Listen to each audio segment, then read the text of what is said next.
বিদ্যাটা আপনারা প্রয়োগ করে সাথে সাথে আপনারা অদৃশ্য হয়ে যাবেন স্বচক্ষে সবার মধ্যখান থেকে। সবাই ভাববে, অবাক হয়ে যাবে যে এই লোকটা এতক্ষণ এই জায়গায় দেখলাম, এখন কোথায় গেল লোকটা। সবাই অবাক হয়ে যাবে যে এই লোকটাকে এতক্ষণ এই আমাদের সামনে দেখলাম, হঠাৎ মুহূর্তের ভিতরে কোথায় চলে গেল, হাওয়ার মতো জিন ফরি মতো কোথায় চলে গেল। সবাই অবাক হয়ে যাবে, ভাববে আপনি অনেক বড় একটা জাদুঘর, অনেক বড় জাদুঘর। সবাই আপনার এগুলো দেখে এই কেরামতির দিকে অনেক অবাক হয়ে যাবে, অনেক অবাক হয়ে যাবে যে আপনি সবাই বুঝতে পারে যে আপনি জাদুর মাধ্যমে অদৃশ্য হয়ে গেছেন, সবার সামনে থেকে চলে গেছেন। কেউ ভাববে এটা জিন পরি ছিল, মানুষ না। আবার কেউ ভাববে না যে কোনো কিছু জানে, জাদু মন্ত্র যে কোনো কিছু জানে, ওগুলোর মাধ্যমে সে অদৃশ্য হয়ে গেছে, তেলাসমাতে কিছু জানে। আবার কেউ ভাববে না এটা মানুষ ছিল না, এটা জিন ছিল, পরি ছিল, ভূত ছিল। এক একজন এক একটা ভাববে। সেই তবলিটা আজকে আমি এই ভিডিওতে আপনাদেরকে শিখাবো। ভিডিওটা সম্পূর্ণ মনোযোগ দিয়ে শুনবেন, দেখবেন আপনারা আজকে ভিডিওটা খুবই ইন্টারেস্ট হতে যাচ্ছে। আমি কিন্তু এখন যেগুলো শিখাবো এই আজ থেকে শুরু করে এবং কি যা শিখাবো সামনের দিকে, আমি প্রয়োজন হলে 2 দিনে বা 1 দিন পরে একটা আমল দেবো, কিন্তু ওটা পরীক্ষিত দিব, 100% দিবে, 100% আমলগুলো শিখে যাবে ইনশাআল্লাহ। সদগর বগর চলবে না, আর দোগর মগর চলবে না, ওইটা হেইটা আবল তাবল চলবে না। পরীক্ষিত জিনিসগুলো দিব। প্রয়োজন হলে এক সপ্তাহ একটা আমল দেবো, কিন্তু পরীক্ষা করে 1000% গ্যারান্টি আমলটা দিয়ে যাবো আপনাদের মাঝে ইনশাআল্লাহ। তাড়াতাড়ি ভিডিওতে লাইক বসিয়ে দেন, আর যারা চ্যানেল তারা অবশ্যই চ্যানেলটি সাবস্ক্রাইব করেন, আমাদের ছোট পরিবারটি সদস্য হয়ে যাবেন। যাই হোক, কাজের কথা আগিয়ে যাই। কোন বিদ্যাটি, কোন টপিকসটি কিভাবে করতে হবে গোপন ব্যাচ সহকারে, সত্যি মানে যা কিছু এটাতে প্রয়োজন হবে সব আমি অল টোটাল শুরু থেকে এটা যে সবকিছু বলে যাবে ইনশাআল্লাহ। আপনার ভিডিওটা শেষ পর্যন্ত মনোযোগ দিয়ে শুনবেন, কারণ আমি কথার ভিতরে বলে যাই ভিডিওর গোপন ব্যাচ, ভিডিওর ভিতরে আমি বলে যাই বিদ্যার গোপন ব্যাচ। যদি আপনারা সম্পূর্ণ ভিডিওটা মন দিয়ে লাগে না শুনেন, তাহলে আপনারা গোপন ব্যাচগুলো হারিয়ে ফেলবেন। তো যাই হোক, আপনারা চোখের পলকে অদৃশ্য হবেন, চোখের পলকে অদৃশ্য হয়ে যাবে ইনশাআল্লাহ। সেই টপিকটা, সেই বিদ্যাটা আজকে এই ভিডিওতে আপনাদেরকে শিখাবো। আপনারা মন দিলে শোনেন। তাহলে কি করতে হবে, প্রথমে আপনারা কি করতে হবে, আমি কিন্তু আর বললাম যে দোগর মগর কোনো কিছু চলবে না, সব জিনুয়ান পরীক্ষিত 100% 1000% কাজ করে সেই জিনিসগুলো ছেড়ে যাবো ইনশাআল্লাহ। যাই হোক, এখন শুরু করে যে আপনারা স্ক্রিনের উপরে যে নকশাটা দেখতেছেন, স্ক্রিনের উপরে যে নকশাটা দেখতেছেন, এই নকশাটা কিভাবে প্রয়োগ করতে হবে শোনেন। তাহলে এটা 1000%, এটা এমন একটা জিনিস, আমার ওস্তাদের চাচার জিনিস, আমার ওস্তাদের চাচা, বুঝতে পারছেন, উনি পৃথিবীতে নাই। আমার ওস্তাদের এখন বয়স কি বলবো, আর একদম মানে বুড়ো হয়ে গেছে বলতে, আমরা আপনাদেরকে আমি একদিন দেখাবো অনলাইনে আমার ওস্তাদকে। আমার ওস্তাদের চাচার বিদ্যাটা, সেই বিদ্যাটা আমি ওস্তাদ মানে ও চাচা দিয়ে গেছে ওস্তাদকে, ওস্তাদ দিয়েছে আমাকে, আমি দিচ্ছি আপনাদেরকে ভালোবেসে, এমনি দেয়নি, ঠিক আছে, আপনাদেরকে ভালোবাসি বলে মন থেকে আমি আপনাদেরকে দিয়ে দিলাম ইনশাআল্লাহ। যাই হোক, কি করতে হবে, এই স্ক্রিনে যে নকশাটা দেখছেন, এই নকশাটি সুন্দর করে লিখে, একটি সুন্দর কাগজে লিখে যত্ন সহকারে আপনার সাথে রাখবেন। যখন নকশাটি আপনার সাথে থাকবে, তখন আপনি থাকতে পায় পরিষ্কার, মানে আপনি উজু রাখাটা ভালো, কারণ সবসময় আপনার উজু থাকাটা ভালো। আর সবসময় যদি থাকবেন তাও না, আপনার শরীরটা থাকতে হবে পায় পরিষ্কার। নকশাটা আপনার সাথে সাথে রাখবেন, পকেটে রাখেন বা হাতে রাখেন, যে কোনো এক জায়গায় চিপা চাপা রেখে দেন।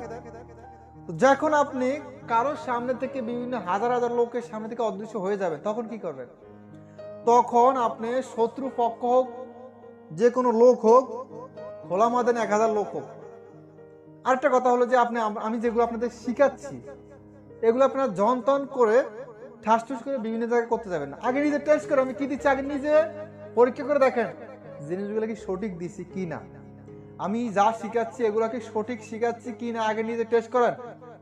একা একা নিজে টেস্ট করেন, যতক্ষণ তো আপনি ফলাফল না পাচ্ছেন নিজে, ততক্ষণ তো এগুলা চালিয়ে যাবেন আমলটা, ততক্ষণ তো কি রিপ্লাই করবেন, ভালো করে বুঝে শুনে করবেন। এগুলা যেগুলা দিছি, এগুলা আদি যুগের কবিরাজেরা এগুলা দিয়ে বারুদের মতন আগুন চালাইতো, এগুলা দিয়ে, এই জিনিসগুলা দিয়ে আদি যুগের কবিরাজেরা কি করতো, পুরা দেশ গরম করে দিত এগুলা দিয়ে। সেই জিনিসগুলা দিতেছি, চিনলে জরি, না চিনলে জংলার করে দিছি। যারা চিনেন, যারা চিনে তারা তো কি বলবো, যারা চিনে তারা বোঝে যে কত মানে কত মূল্যবান জিনিসটা, যে কোটি টাকার সম্পদ আপনাদেরকে দিয়ে আমি অনলাইনের ভিতরে ইনশাআল্লাহ, কারণ ভালোবাসি বলতে। আর যারা না চিনেন তারা এমনি যাবেন সারা জীবন অনলাইনের ভিতরে। যাই হোক, বেশি বক না করে শোনেন। তাহলে কি করবেন, যেমন আপনি নকশাটি লিখছেন, লিখার পর বা লিখে রাখবেন সাথে, কারণ যখন আপনি শত্রুর কাছে যাবেন বা যখন ওখানে অদৃশ্য হবেন, তখন তো আপনি লেখার সময়টা পাবেন না, হয়তো আপনি করে তাড়াচ্ছে বা আপনি ওখান থেকে অদৃশ্য হয়ে যাবেন সবার সামনে থেকে, তখন তো আপনি লেখার সময়টা পাবেন না। কখনো নকশাটা লিখে রাখবেন, লিখে রাখার পরে হঠাৎ করে অদৃশ্য হবেন, তখন কি করবেন? তখন টাচ করে ফটোটা হাত দিয়ে নকশাটা বের করে দর্শককে এভাবে দেখাবেন। নকশাটা দর্শককে এভাবে দেখাবেন, ঠিক আছে?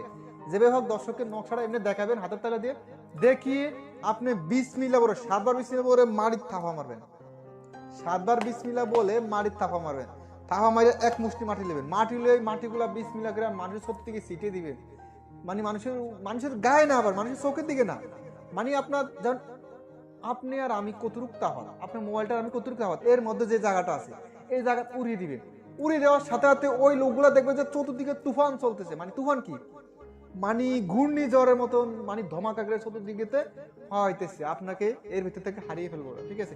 যখন ঘূর্ণিঝড় হবে, যখন তুফান হবে, বান বাতাস সবকিছু হবে, এর ভিতরে কিন্তু আপনি আপনার জায়গা মতো কি চলে যাবেন। তখন মানুষের হঠাৎ তুফানের পরে দেখবে চোখ মেলে, যখন চোখের মানে ফিরে আসবে, স্মৃতি ফিরে আসবে, তখন দেখবে আপনার মাঝ থেকে নাই, আপনি হারিয়ে গেছেন। কোথায় হারিয়ে গেছেন কেউ জানতে পারবে না। তো সবাই অবাক হয়ে যাবে যে এটার মানুষ ছিল না, কেবল এটা জিন ছিল, কেবল এটা পরি, কেবল এটা মানুষ না, এটা জাদুঘর, বা একটু না একটা ধারণা করবে। কিন্তু আপনার সম্মানটা কোথায় যাবে সেটা ভাবতে পারছেন? আপনি একজন জাদুঘর নামে পরিচিত হবেন। যাই হোক, জাদুঘরের গোপন রহস্য, জাদুঘর বলতে কবিরাজের এগুলো হলো পাওয়ার। আর আজকাল তো বিভিন্ন জায়গায় সচলাচল কিছু না দেখালে তো মানুষে দাম দেয় না, পাত্তা দেয় না। তো আমি বিভিন্ন জায়গায় অনেক সময় কবিরাজি করতে গেলে ভাবে এই বাচ্চা কবিরাজি করবে, তো যখন কিছু দেখাই সামান্য ইঞ্চিকে, আমি ছোট মানুষ যা জানি, আমি ছোট মানুষ, বাচ্চা মানুষ যা জানি, সামান্য একটু জানি, এখানে একটু দেখাইলি শেষ, কি বলবার। যাই হোক, আপনারা কিছু দেখেন, আপনারা কিছু দেখেন, নাম কাম কাম আপনাদের পাওয়ার। আমি তো বললাম যে আপনার ভিতরে এমন একটা মোটিভেশন তৈরি করব, এমন একটা ধামাকা আপনার ভিতরে তৈরি করে দিব, আপনারা এলাকার ভিতরে যদি 20টা 15টা কবিরাজ থাকে, ওর থেকে আমি কথা দিচ্ছি, এলাকার ভিতরে 20টা যদি কবিরাজ থাকে, ওর উপরে আপনি হতে হবে, ওর উপরে আপনি লেভেল হবে ইনশাআল্লাহ। যদি আমার সাথে আমার চ্যানেলটা ফলো করেন, আমার সাথে আমার হাত ধরে আপনারা কি আমার হাত ধরে আপনারা আমার সাথে থাকেন, বা আমার হাতে হাতে ধরে রেখে আমার সাথে একসাথে থাকবেন, আমাকে সাপোর্ট দিবেন, ভালোবাসা দিবেন, আমাকে ইউটিউবে জগতে টিকে রাখবেন, তাহলে এমন জিনিস আপনাদেরকে শিখাবো, ওই 20টা 10টা 15টা কবিরাজের কি সবার উপরে থাকবেন আপনি, আপনি হবেন কি ওই 20টার উস্তাদ হবেন আপনি। সেই জিনিস আমি শিখিয়ে দিব আপনাদেরকে ইনশাআল্লাহ, বললাম তো। যাই হোক, এটাই মিলে প্রয়োগ করবেন। আর এটা পরীক্ষিত আমল, এটা পরীক্ষিত আমল, এটা পরীক্ষিত আমল, আমি বারবার বলতেছি। যাই হোক,